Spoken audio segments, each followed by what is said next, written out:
tem um segundo assunto a tratar.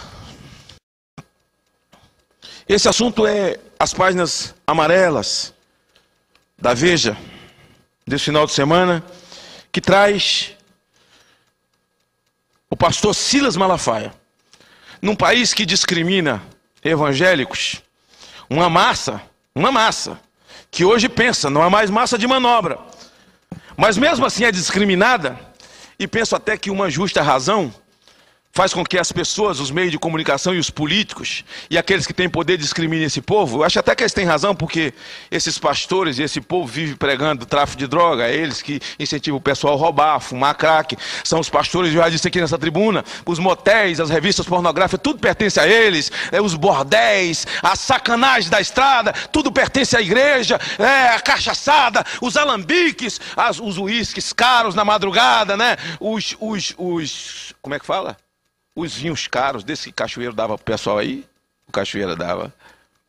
Tudo é dos crentes. Então eles têm razão de discriminar, são tudo baderneiro.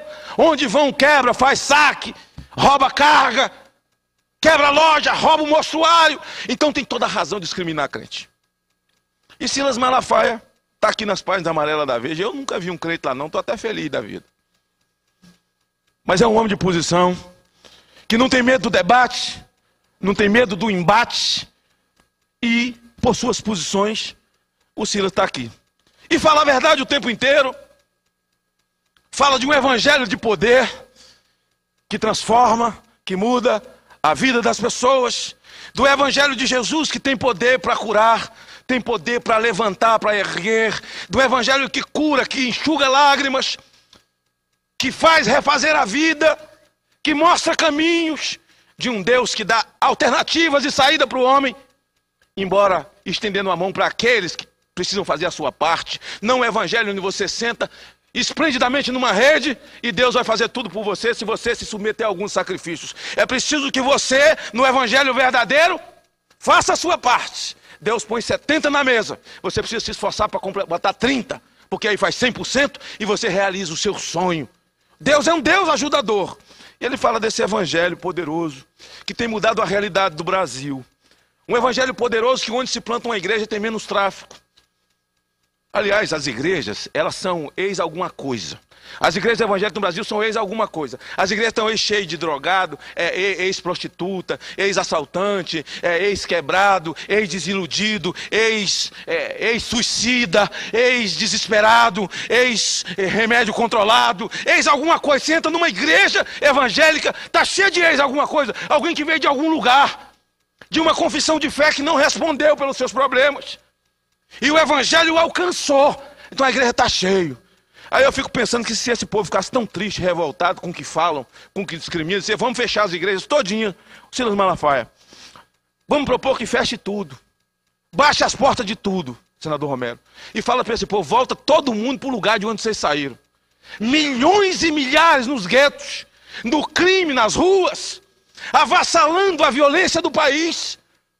E o país há que reconhecer o valor desse povo no enfrentamento à violência, às drogas, o álcool nesse país. Você não vê ninguém sair da igreja e ser obrigado a fazer bafômetro. Você não vê ninguém sair da igreja e atropelar ninguém alcoolizado na calçada. Você não vê isso. Porque o evangelho propõe uma vida diferente e o evangelho muda o homem por dentro, não é na fachada, é por dentro.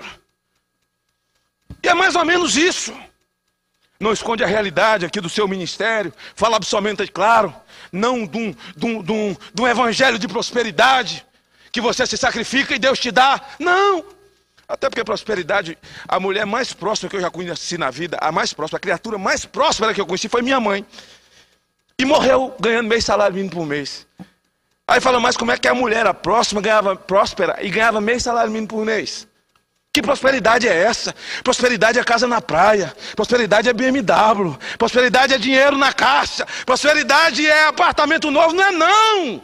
Prosperidade é ter de Deus o privilégio de não conhecer a miséria.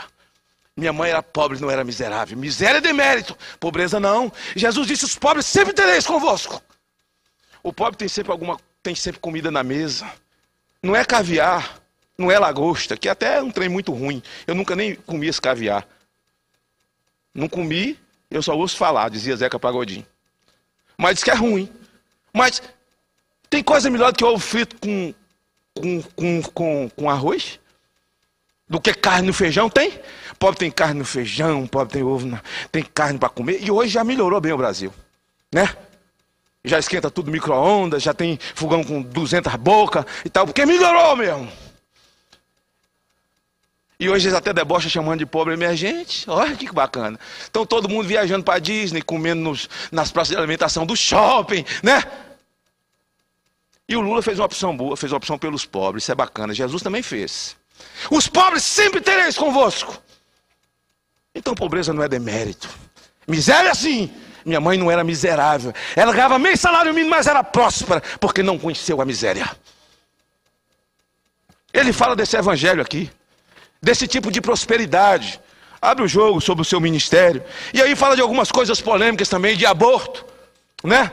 Diz que o Brasil não é um país homofóbico, e não é. Porque a homofobia é uma doença que o indivíduo vê o homossexual, ele quer matar. Ele quer destruir, ele quer jogá-lo debaixo de um caminhão, ele quer esganar. Esse é um desgraçado doente. Agora, querer banalizar essa palavra e dizer que o Brasil é homofóbico, criar kit gay para orientar as crianças a não serem homofóbicas. Não! Esse kit gay era para criar um império homossexual no Brasil. As escolas seriam verdadeiras academias de homossexuais. O Brasil não é homofóbico, porque o sujeito que mata um gay, ele mata um aposentado, ele mata um negro. O sujeito que assalta um homossexual, ele assalta um deficiente físico, ele assalta um índio. Até porque ele teve coragem de abrir o jogo nesse debate. E está aqui ainda o PL 122. Que nós, à frente da família, vamos trabalhar para nunca acontecer e nunca passar. O que a senadora Marta fez aprovando ali na CDH, é uma lei que é inócua, porque é o que o Supremo decidiu. Mas não tem futuro na CCJ. O senhor é da CCJ, senador Romero Jucá. O senhor é um homem que tem família, tem filhos. O senhor acredita em família como nós acreditamos? No princípio de Deus? Macho e fêmea, estou certo ou estou errado? Não estou certo? Quando uma mulher está grávida, fala, está grávida de um menino. Ou de uma menina, fala, estou grávida de um homossexualzinho. Não existe. Não existe. Não existe isso. É macho e fêmea. É inócuo. Nós vamos derrubar na CCJ, senadora Marta. Isso nem vai chegar aqui. Porque nós estamos de olhos abertos para essa questão. E o Silas fala com muita propriedade aqui a respeito desse assunto. E depois fala da discriminação conosco. Aí fala, um metalúrgico pode virar presidente e influenciar. Um sociólogo pode. Por que alguém que confessa a fé, um pastor, por exemplo, não pode? Por que um padre não pode? Por que um monge budista não pode? Pode sim. Pode sim. Por que discriminar aqueles que estão pregando um outro tipo de comportamento na sociedade? E aí, a Folha de São Paulo publica que a presidente da República, a nossa querida presidente Dilma, que eu tenho o maior respeito, está preparando um pacote de cerceamento de liberdade para a mídia, e entre eles vai proibir as redes de televisão ou canais que têm concessão pública, é o interesse de vender espaço na sua programação. Sabe por que é isso? É porque tem muito pastor pregando com espaço de televisão comprado. Tem muito padre pregando com espaço de televisão comprado. Quando eu li essa entrevista, eu entendi porque o senhor Gilberto Carvalho, lá no Fórum Social no Rio Grande do Sul, falando para abortistas, achando que ninguém estava ouvindo, ele disse, a próxima meta do governo é enfrentar esses evangélicos, que são comandados, gente de mente vazia, comandados por esses pastores de televisão. 2 dias depois eu vim aqui, fiz um discurso, chamei a atenção para o comportamento desse cidadão chamado Gilberto Carvalho. A presidente Dilma, 3 dias depois, mandou ele pedir perdão. Reuniu a bancada, os evangélicos e tantos outros, porque foi tão interessante que até Chico Alencar foi lá defender ele. Ele chegou lá e alguns deputados federais evangélicos e até pastores ficaram tão eufóricos na frente do ministro, que eles é que pediram perdão para o ministro. Como se a igreja evangélica tivesse cometido algum crime contra esse ministro. O crime que cometeu foi no segundo turno ter mudado de lado e ter feito Dilma presidente, ó Gilberto Carvalho. Então nós estamos acordados.